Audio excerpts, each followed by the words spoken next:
Hi ಎಲ್ಲರಿಗೂ ನಮಸ್ಕಾರ. ನಾನು ನಿಮ್ಮ ಸುನಿಲ್ ಗೌಡ. ಗುರು ಎಲ್ಲರೂ ತಮ್ಮೇಲೆ ನೋಡಿರ್ತೀರ 4,000 ವಾಚ್ ಅವರು 1,000 ಸಬ್ಸ್ಕ್ರೈಬರು. ಇದಂತೂ ಹೊಸ ಯೂಟ್ಯೂಬರ್ಗೆ ದೊಡ್ಡ ಟಾಸ್ಕು. ಹೆಂಗಪ್ಪ ಕಂಪ್ಲೀಟ್ ಮಾಡೋದು 4,000 ವಾಚ್ ಅವರು ಇಲ್ಲ 1,000 ಸಬ್ಸ್ಕ್ರೈಬರು ಇಲ್ಲ ಅದನ್ನು ಬಿಟ್ಟರೆ ಎಷ್ಟು 10 ಮಿಲಿಯನ್ ಶಾರ್ಟ್ಸಲ್ಲಿ ನಾವು ವ್ಯೂಸ್ನ ಕಂಪ್ಲೀಟ್ ಮಾಡಬೇಕಾಗುತ್ತೆ. ಆಲ್ಮೋಸ್ಟ್ ಯಾರು ಅದು ಹೇಳೋಕ್ಕಾಗಲ್ಲ, ಯಾಕೆಂದರೆ 2 ಥರ ವೀಡಿಯೋ ಮಾಡ್ತಾಯಿರ್ತಾರೆ. ಆ ಥರ ಮಾಡೋರು ಈ ಥರ ಮಾಡೋರು ಜಾಸ್ತಿ ಸೆಲೆಕ್ಟ್ ಮಾಡ್ಕೊಳ್ಳೋದೇ 4,000 ವಾಚ್ ಅವರು ಕಂಪ್ಲೀಟ್ ಮಾಡ್ಕೊಳ್ಳೋಣ ಅಂತ. ಇದರಲ್ಲಿ ಮೇಜರ್ ತಪ್ಪು ಏನು ಮಾಡೋಕ್ಕೆ ಹೋಗಬೇಡಿ ಅಂತ ಹೇಳ್ತೀನಿ, ಕೇಳಿಸ್ಕೊಳ್ಳಿ. ಈ ಬಿಗ್ ಬಾಸ್ ವೀಡಿಯೋಗಳು, ಬೇರೆ ಬೇರೆ ವೀಡಿಯೋಗಳು ಅಂದರೆ ಯಾವುದೋ ಈ ಕಲರ್ಸ್ ಕನ್ನಡ ಚಾನಲ್ ಈ ಥರ ಪ್ರೈವೇಟ್ ವೀಡಿಯೋಗಳಲ್ಲಿ ಇರ್ತಾವಲ್ಲ, ಇವು ಯಾವುದು ನೀವು ಹಾಕೋಕ್ಕೆ ಹೋಗ್ಬಾರ್ದು. ನಿಮ್ಮ ವೀಡಿಯೋಗಳನ್ನೇ ನೀವು ಓನ್ ಕಂಟೆಂಟೇ ನಿಮ್ಮ ಫೋನಲ್ಲಿ ನೀವು ರೆಕಾರ್ಡ್ ಮಾಡಿಕೊಂಡು ವೀಡಿಯೋಗಳನ್ನ ಹಾಕಬೇಕು. ಇನ್ಸ್ಟಾಗ್ರಾಮಲ್ಲಿ ಡೌನ್ಲೋಡ್ ಮಾಡಾಕೋದು ಇಲ್ಲ ಶೇರ್ ಚಾಟು ತುಂಬ ಥರ ಏನೇನೋ ಇದ್ದಾವೆ, ಅಲ್ಲೆಲ್ಲ ವೀಡಿಯೋಗಳು ಹಾಕಬೇಡಿ. ಓಕೆನಾ? ಈಗ ಬರೋಣ ಏನು ಮ್ಯಾಟ್ರು. 4,000 ವಾಚ್ ಅವರು 1,000 ಸಬ್ಸ್ಕ್ರೈಬರು ಕಂಪ್ಲೀಟ್ ಮಾಡೋದು ಹೆಂಗೆ. ಈಗ ನನ್ನ ಅನುಭವದಲ್ಲಿ ನಾನು ಹೇಳೋದಾದರೆ ನಾನು ಯಾವ ಥರ ಮಾಡಿದ್ದೀನಿ, ಇವಾಗ ಯಾವ ಥರ ಮಾಡ್ತಿರೋದು. ಸ್ಟಾರ್ಟಿಂಗ್ ಡೇಸಲ್ಲಿ ಒಂದು 1,000 ಜನ ಫಾಲೋವರ್ಸ್ನ ಸಬ್ಸ್ಕ್ರೈಬರ್ ಕಂಪ್ಲೀಟ್ ಮಾಡ್ಕೊಬರೋಣ ಅಂತ. ನಿಮಗೆ ಗೊತ್ತು, ಆಲ್ಮೋಸ್ಟ್ ನಮ್ಮ ಡೈಲಿ ಕಂಟೆಂಟಲ್ಲಿ ಯಾರೋ ಒಂದು 50 ಜನ ಸಿಗ್ತಾರೆ ಓಡಾಡ್ತಾ ಇರುವಾಗ. ಹಂಗೆ ಅವ್ರ ಫೋನ್ ಇಸ್ಕೊಂಡು ನಮ್ಮ ಐಡಿನ ಅದರಲ್ಲಿ ಸರ್ಚ್ ಮಾಡಿ ಲಿಂಕ್ ಕಳಿಸ್ಬಾರ್ದು. ಅವ್ರ ಐಡಿಲೇ ನಮ್ಮ ಏನು ಯೂಟ್ಯೂಬ್ ಐಡಿ ಇರುತ್ತೋ ಅದನ್ನು ಹಾಕ್ಬಿಟ್ಟು ಸರ್ಚ್ ಮಾಡಿ ನಾವು ಸಬ್ಸ್ಕ್ರೈಬ್ ಕಂಪ್ಲೀಟ್ ಮಾಡ್ಕೋಬೇಕು. ಲಿಂಕ್ ಕಳಿಸ್ಬಿಟ್ಟು ಯಾವತ್ತೂ ಮಾಡೋಕ್ಕೆ ಹೋಗಬೇಡಿ. ಏನೇ ಪ್ರಾಬ್ಲಮ್ ಏನಾಗಲ್ಲ, ನಿಮ್ಮ ಐಡಿ ಏನು ಸಸ್ಪೆಂಡು ಕೂಡ ಏನಾಗಲ್ಲ. ಬಟ್ ಸ್ವಲ್ಪ ಮಟ್ಟಿಗೆ ವಾಚ್ ಅವರು ಲಿಂಕ್ ಕಳಿಸ್ಬಿಟ್ಟು ವೀಡಿಯೋಗಳನ್ನ ವಾಚ್ ಅವರು ಮಾಡೋಕ್ಕೆ ಹೋದಾಗ ಸ್ವಲ್ಪ ಈ ರೇಷಿಯೋ ಬರುತ್ತೆ, ವಾಚ್ ಅವರ್ ರೇಷಿಯೋಗಳು ಅವು ಪ್ರಾಬ್ಲಮ್ ಆಯ್ತವೆ. ಇನ್ನು ಸಬ್ಸ್ಕ್ರೈಬರ್ ಬಂದು ನಾನು ಯಾವ ಥರ ಮಾಡಿದೆ ಅಂದರೆ, ಒಂದು 1,000 ಕಂಪ್ಲೀಟ್ ಆಗೋವರೆಗೂ ಬೇರೆ ಬೇರೆ ಫೋನ್ ಇಸ್ಕೊಂಡು ಆ ಥರ ಮಾಡಿದೆ. ಅದಾದಮೇಲೆ ನನಗೆ 3,000 ಪ್ಲಸ್ ಇವಾಗ ಅಟ್ ಪ್ರೆಸೆಂಟ್ ಸಬ್ಸ್ಕ್ರೈಬರ್ ಇದ್ದಾರೆ.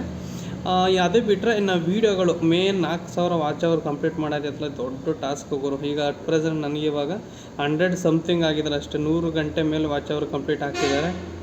ಬಟ್ ಕಂಟಿನ್ಯೂಸ್ ಆಗಿ ವೀಡಿಯೋ ಮಾಡ್ಕೊಂಡು ಹೋಗಬೇಕು, ಯಾವುದೇ ಕಾರಣಕ್ಕೆ ಗಿವ್ ಅಪ್ ಮಾಡಬಾರ್ದು. ಕಂಟಿನ್ಯೂಸ್ ಆಗಿ ವೀಡಿಯೋ ಮಾಡ್ಕೊಂಡು ಹೋದರೆ ಒಂದಲ್ಲ ಒಂದಿನ ವಾಚ್ ಅವರು ಕಂಪ್ಲೀಟ್ ಆಗುತ್ತಾರೆ. ಬಟ್ ಇದರಲ್ಲಿ ಏನು ತಪ್ಪು ಮಾಡಬೇಡಿ ಅಂತ ಹೇಳೋದಾದರೆ, ವೀಡಿಯೋನ ನೀವು ಯಾರಿಗಾರು ವಾಟ್ಸಪ್ಪಲ್ಲಿ ಲಿಂಕ್ ಕಳಿಸೋದು ಆ ಥರ ಹೋಗಿ ವಾಚ್ ಅವರ್ ಕಂಪ್ಲೀಟ್ ಮಾಡೋದನ್ನ ಮಾಡಬೇಡಿ. ಅದು ಒಂಥರ ವಾಚ್ ಅವರ್ ರೇಷಿಯೋನೂ ಕಡಿಮೆ ಆಗುತ್ತೆ, ಪರ್ಫಾರ್ಮೆನ್ಸ್ ಚೆನ್ನಾಗಿ ತೋರಿಸಲ್ಲ.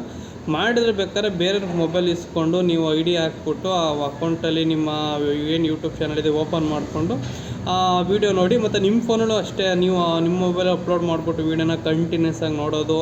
ನಿಮ್ಮ ವೀಡಿಯೋಗಳು ನೀವೇ ಆ ಥರ ಮಾಡೋಕ್ಕೆ ಹೋಗಬೇಡಿ. ಆ ಥರ ವಾಚ್ ಅವರಲ್ಲಿ ಕಂಪ್ಲೀಟ್ ಮಾಡೋಕ್ಕೆ ಹೋಗಬೇಡಿ. ಇದಕ್ಕಿಂತ ಮೇನ್ ಆ್ಯಕ್ಚುಲಿ ಯಾವ ಥರ ಮಾಡಬೇಕು ಮೇನಾಗಿ ಅಂದರೆ, ವೀಡಿಯೋಸ್ಗಳನ್ನ ನಾವು ಪಾಡಂಗೆ ನಾವು ಮಾಡ್ಕೊಂಡು ಹೋಗ್ತಾ ಇರಬೇಕು. ವಾಚ್ ಅವರ್ ಸಬ್ಸ್ಕ್ರೈಬರ್ಗಳು ಕಂಪ್ಲೀಟ್ ಆಯ್ತಾ ಇರ್ತಾರೆ.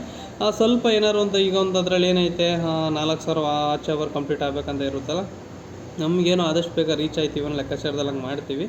ಬಟ್ ನಾನು ಜಾಸ್ತಿ ಯಾರು ಹಂಗೆ ಮಾಡೋಕ್ಕೆ ಹೋಗ್ಬೇಡಿ, ನಾನು ಅಷ್ಟು ಮಾಡೋಕ್ಕೆ ಹೋಗ್ತಲ್ಲ. ಯಾರಾದರೂ ಫ್ರೀ ಸಿಗ್ತಾ ಬೇಕಾದ್ರೆ ಮೊಬೈಲ್ ಇಸ್ಕೊಂಡು ಆ ಥರ ಮಾಡ್ತೀನಿ, ಇಲ್ಲ ನಾನು ಅದಕ್ಕೆ ತಲೆ ಕೆಡ್ಸ್ಕೊಳಕ್ಕೆ ಹೋಗಲ್ಲ. ಜಾಸ್ತಿ ಯಾವ ಥರ ತಲೆ ಕೆಡಿಸ್ಕೊಳ್ಳಿ ಅಂದರೆ, ವೀಡಿಯೋ ಮಾಡೋದ್ರ ಬಗ್ಗೆ ತಲೆ ಕೆಡಿಸ್ಕೊಳ್ಳಿ. ಕಂಟೆಂಟು ವೀಡಿಯೋಗಳು, ಈಗ ನಾನು ಈ ವಿಡಿಯೋದಲ್ಲಿ ಏನು 1,000 ಸಬ್ಸ್ಕ್ರೈಬರ್ 4,000 ವಾಚ್ ಅವರ್ಸ್ ನಾನೇ ಕಂಪ್ಲೀಟ್ ಮಾಡ್ತಾಯಿದ್ದೀನಿ, ನೀವು ಹೆಂಗೆ ಮಾಡಿ ಅಂತ ಹೇಳ್ತಿದ್ದೀನಿ. ಇದೇ ಥರ ಕೆಲಸದ ಬಗ್ಗೆ ಆಗಿರ್ಬೋದು, ಇಲ್ಲ ಯಾವ್ದಾದ್ರು ಪ್ರಾಡಕ್ಟ್ ಬಗ್ಗೆ ಆಗಿರ್ಬೋದು, ಯಾವುದಾದ್ರೂ ಬಗ್ಗೆ ಆಗಿರ್ಬೋದು, ಒಂದು ಇನ್ಫಾರ್ಮೇಷನ್ ವೀಡಿಯೋಗಳು ಹಂಗೆ ತುಂಬ ಥರ ಕಂಟೆಂಟ್ಗಳಿರ್ತವೆ, ಸಿಗ್ತವೆ. ಮಾಡಬೇಕು ಅಂತ ನಿಂತರೆ ಖಂಡಿತವಾಗ್ಲೂ ಸಿಗ್ತವೆ ನಿಮಗೆ. ಮೊದಲು ವೀಡಿಯೋಗಳನ್ನ ಸ್ಟಾರ್ಟ್ ಮಾಡಿ, ಒಂದಲ್ಲ ಒಂದಿನ ಎಲ್ಲ ಒಂದು ಅವರೇಜಿಗೆ ಬರ್ತವೆ. ಈಗ ನಾನು ಅಷ್ಟೇ ಡೈಲಿ ಲಾಗ್ ಮಾಡ್ತಿದ್ದೀನಿ, ಅದ್ರ ಜೊತೆ ಇನ್ಫಾರ್ಮೇಷನ್ ವೀಡಿಯೋಗಳು, ಇಲ್ಲ ಯಾವುದೋ ಪ್ರಾಡಕ್ಟ್ ಬಗ್ಗೆ, ಇಲ್ಲ ಯಾವುದೋ ಬಿಸ್ನೆಸ್ ಬಗ್ಗೆ ಈ ಥರ ವೀಡಿಯೋಗಳನ್ನ ಮಾಡ್ಕೊಂಡು ಹೋಗ್ತಾ ಇರ್ತೀನಿ. ಎಲ್ರಿಗೂ ಆಲ್ ದ ಬೆಸ್ಟ್ ಅಂತ ಹೇಳೋಕ್ಕೆ ಇಷ್ಟಪಡ್ತೀನಿ. ಯಾರು ಬೇಗ ಸ್ಟಾರ್ಟ್ ಮಾಡೋದಿದ್ರೆ ಸ್ಟಾರ್ಟ್ ಮಾಡಿ. ಯಾಕೆಂದರೆ ಯೂಟ್ಯೂಬು ಕಂಟೆಂಟ್ ಕ್ರಿಯೇಟು ಇದೆಯಲ್ಲ, ಆ ಜರ್ನಿ ತುಂಬ ಕಷ್ಟ. ಬಟ್ ಒಂದು ಸಲ ಕೈ ಹಿಡೀತು ಅಂತ ಇಟ್ಕೊಳ್ಳಿ, ನೀವು ಕನಸಲ್ಲೂ ಅಂದ್ಕೊಂಡಿರಲ್ಲ ಆ ರೀತಿ ಅಷ್ಟು ಚೆನ್ನಾಗೇ ಲೈಫಲ್ಲಿ ಇರ್ತೀರ. ಹಾಗೆ ಕಷ್ಟ ಇರುತ್ತೆ, ತುಂಬ ಕಷ್ಟ ಇರುತ್ತೆ. ಆದಷ್ಟು ಬೇಗ ಸ್ಟಾರ್ಟ್ ಮಾಡಿ. 1,000 ಸಬ್ಸ್ಕ್ರೈಬರು 4,000 ವಾಚ್ ಅವರು ಕಂಪ್ಲೀಟ್ ಮಾಡೋಕ್ಕೆ ಜಾಸ್ತಿ ತಲೆ ಕೆಡಿಸ್ಕೊಳಕ್ಕೆ ಹೋಗ್ಬೇಡಿ. ವೀಡಿಯೋ ಮಾಡೋದಕ್ಕೆ ತಲೆ ಕೆಡಿಸ್ಕೊಂಡು ಮಾಡಿ. ಇಷ್ಟು ಹೇಳೋಕ್ಕೆ ಇಷ್ಟಪಡ್ತೀನಿ. ನೆಕ್ಸ್ಟ್ ವೀಡಿಯೋದಲ್ಲಿ ಸಿಗೋಣ. ಎಲ್ರಿಗೂ ಬಾಯ್.